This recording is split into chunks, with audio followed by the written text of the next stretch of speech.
Now, I know that around The Voice, the ABC presenters were asked to undergo impartiality training, but clearly that message isn't getting through, is it, Sophie?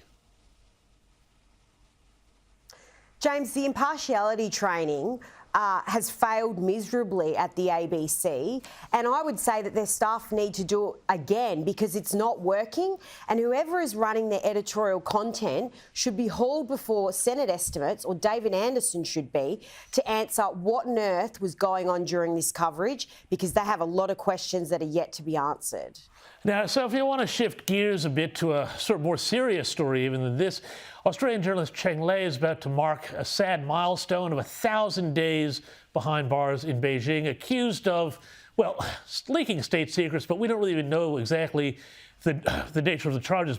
You've done some work on this, as have I. Have you heard any sign that she'll be released at all soon?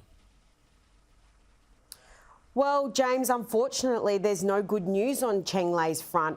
Her verdict to her trial has been extended yet again. I reported that in The Australian last week.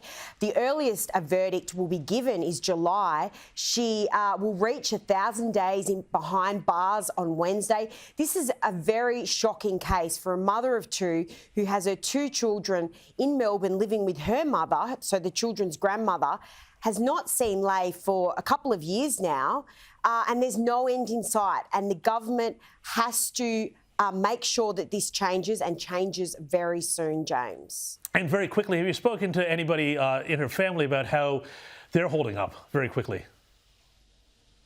Spoken to her partner, Nick Coyle. He's optimistic, but he's also realistic. And this, I don't think, will be resolved, unfortunately, anytime soon, James.